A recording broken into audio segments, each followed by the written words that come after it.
Perlawanan Palestina di Gaza terlibat dalam bentrokan sengit melawan pasukan pendudukan di Al-Fallujah. Puluhan kendaraan militer Zionis hancur diserang pasukan perlawanan. Juru bicara militer Brigade Al-Qassam, Abu Ubaidah pada Senin 4 Desember 2023 mengumumkan keberhasilan pasukannya di medan perang. Dikatakannya, para pejuangnya menghancurkan 28 kendaraan militer selama 24 jam terakhir di semua front pertempuran di jalur Gaza. Ia menambahkan bahwa Mujahidin Qassam menargetkan pasukan Zionis yang menyerang dengan peluru anti benteng dan perangkat anti personel. Bentrok pun pecah dengan mereka dari jarak jauh sehingga menyebabkan kematian. Serangan rudal diluncurkan secara intens ke berbagai sasaran entitas Zionis. Sayap militer gerakan Hamas mengonfirmasi bahwa sejumlah tentara pendudukan tewas dan terluka dalam serangan yang menargetkan sebuah tank di daerah Al-Fallujah di jalur Gaza Utara. Tank tersebut hancur setelah diserang menggunakan peluru Yasin 105.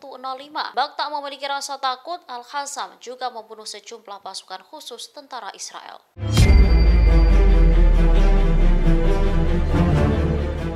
Rezim Israel saat ini menghadapi situasi sulit saat terlibat bentrok dengan perlawanan dari Palestina Hamas. Gagalnya gencatan senjata secara permanen membuka peluang kembali terbukanya front baru dari selatan Lebanon hingga Golan Suriah dan Yaman. Kini, rezim Zionis harus menghadapi batalion Qassam dari sayap militer Hamas yang memiliki pengetahuan rinci tentang zona perang. Di sisi lain, mereka juga menghadapi ancaman dari timur dan timur laut dengan rudal Irak dan Suriah. Kemudian di utara, pertempuran pecah dengan perlawanan Lebanon Hizbullah. Sementara di arena maritim dihadapkan pada partisipasi aktif Ansarullah Yaman. Dikutip dari Pars Today, Yaman berjanji akan menargetkan kapal-kapal Israel dan Amerika Serikat yang memasuki Laut Merah. Terbaru, mereka menargetkan 2 kapal Israel di Bab al-Mandab pada 4 Desember. Kapal pertama menjadi sasaran rudal Angkatan Laut dan kapal kedua menjadi sasaran drone. Para pakar menilai kembalinya Israel ke perang merupakan sebuah kesalahan strategis. Pasalnya, rezim Zionis saat ini bukan saja terpaksa berperang dengan Hamas dan rakyat Palestina di Gaza dan tepi barat, bahkan di luar Palestina pun telah terbuka sejumlah front baru. Ketika perang Zionis terhadap Gaza terus berlanjut, maka front-front ini akan semakin aktif. Israel kini mulai terpojok setelah 2 kapal negara itu kembali menjadi target serangan Yaman. Setelah serangan itu, rezim Zionis langsung meminta bantuan negara-negara besar untuk menjamin keamanan kapalnya di maritim. Media Israel mengungkapkan bahwa Israel secara resmi meminta beberapa negara termasuk Inggris dan Jepang. Mereka meminta agar negara-negara itu membentuk kekuatan angkatan laut internasional. Tujuannya untuk menjamin kebebasan navigasi di Selat Bab al-Mandab. Disebutkan bahwa Israel sedang mempersiapkan serangan lain yang dilakukan oleh Ansarullah terhadap kapal-kapal Israel atau kapal-kapal milik pengusaha Israel.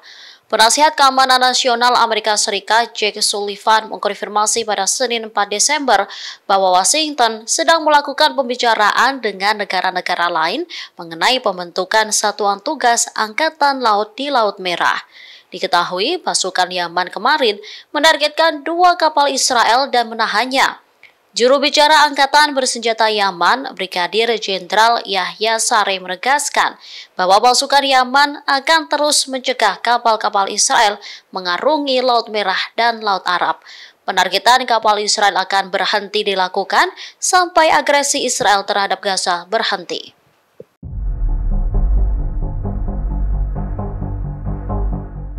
Brigade Al-Quds pada Selasa 5 Desember 2023 pagi mengumumkan hancurnya sejumlah kendaraan tempur rezim Zionis di jalur Gaza. Kendaraan militer tersebut meledak satu persatu setelah ditembak menggunakan peluncur roket.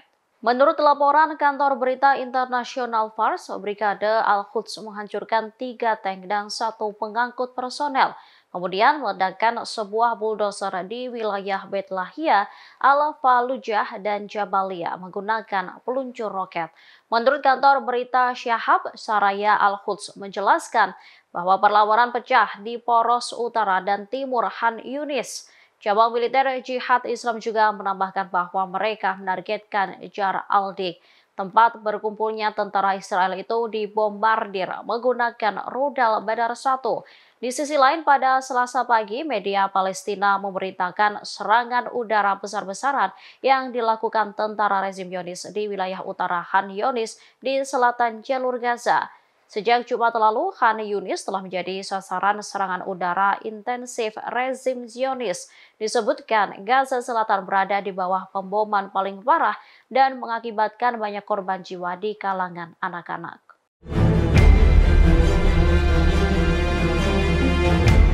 Perdana Menteri Israel Benjamin Netanyahu mendapat penilaian negatif setelah pertempuran dengan Hamas pecah di jalur Gaza.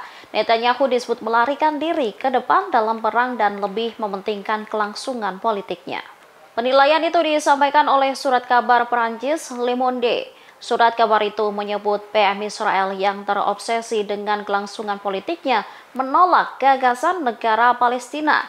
Ia kemudian hanya menawarkan solusi hipotesis untuk masa depan. Militer Israel sendiri dianggap gagal menyerang Hamas selama 2 bulan perang. Perlawanan Palestina itu bahkan dapat memulangkan kurang dari separuh sandera. Selain itu, meski tentara Israel terus meluncurkan rudal ke wilayah Gaza, Hamas disebut masih mengontrol Gaza dengan baik. Dengan kecerdikan, Hamas itu menghasilkan gencatan senjata yang berlangsung selama 7 hari tanpa pelanggaran besar.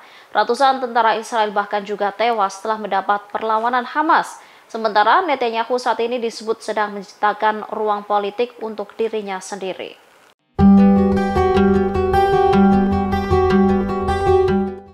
Dua kendaraan tempur pasukan pendudukan Israel meledak di serang Hizbullah. Serangan dilakukan saat rezim Zionis meluncurkan bom fosfor ke wilayah Lebanon.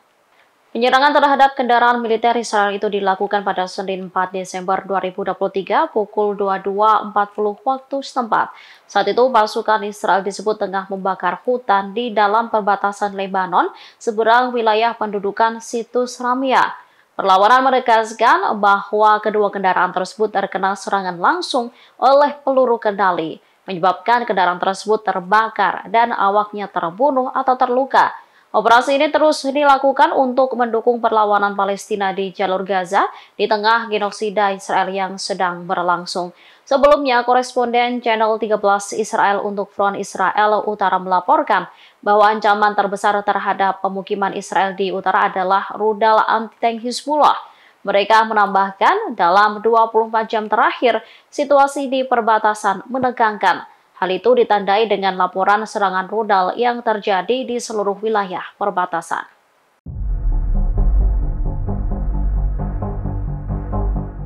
Di awal perang pada 7 Oktober, Hamas dituduh membunuh anak-anak bahkan membakar jasad mereka.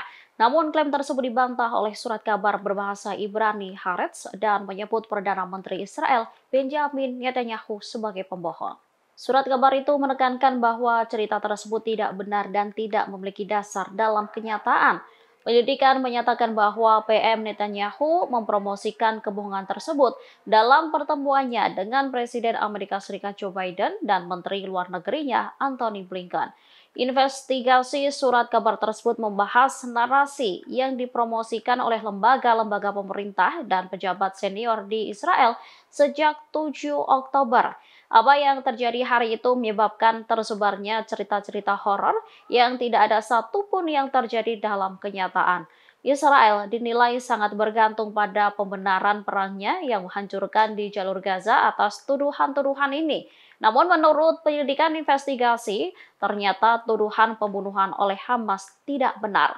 Kabar pembunuhan anak-anak ini pertama kali muncul dalam laporan jaringan Israel 24. Saat itu dilaporkan sebanyak 40 anak terbunuh, bahkan kepalanya terpisah.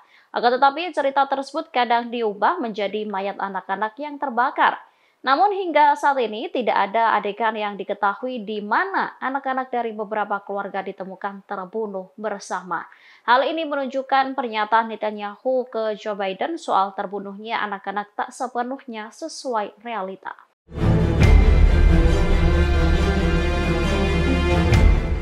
Tentara pendudukan Israel mengakui terbunuhnya 2 perwira di utara jalur Gaza pada Senin 4 Desember.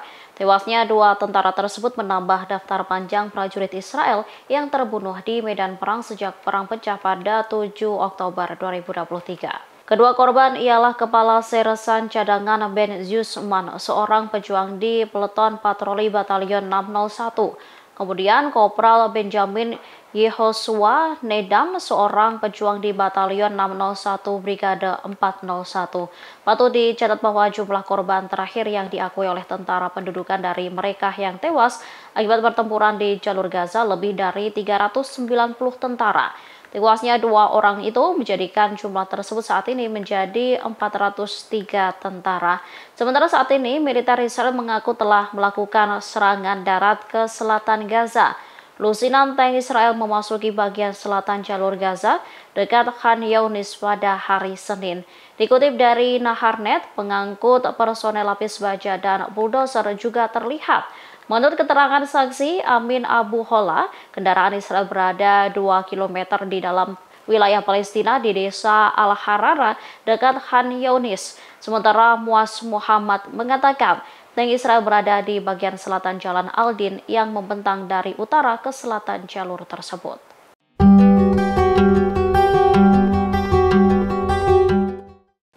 Jumlah tentara Israel yang terbunuh di jalur Gaza semakin bertambah. Terbaru 3 prajurit rezim Zionis terbunuh oleh perlawanan Islam di Palestina, Hamas. Ketiga korban ialah Sersan Yakir Yeditya, prajurit di Batalion ke-53 Brigade Lapis Baja ke-188.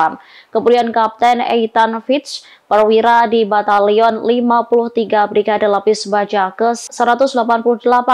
Selanjutnya Sersan Staf Tufal Yakov Tisanani dari Kiryat, seorang prajurit di Batalion 53 Brigade Lapis Baja ke-188. Sementara 4 lainnya disebut terluka parah saat berperang di Gaza Utara. Saat ini jumlah korban tewas sejak serangan darat Israel dimulai pada akhir Oktober menjadi 78 orang. Tak hanya tewasnya sejumlah tentara, militer Israel juga mengalami kerugian di fasilitas tempur. Brigade Al-Hasa mengaku berhasil menghancurkan 28 kendaraan tempur rezim Zionis dalam 24 jam. Mereka juga mengklaim membunuh pasukan khusus Israel yang bersembunyi di dalam sebuah gedung. Sebelumnya, Hizbullah mengaku tak takut dengan ancaman rezim Zionis maupun Amerika Serikat. Mereka mengancam akan terus menggempur wilayah Israel sebelum agresi di Gaza dihentikan.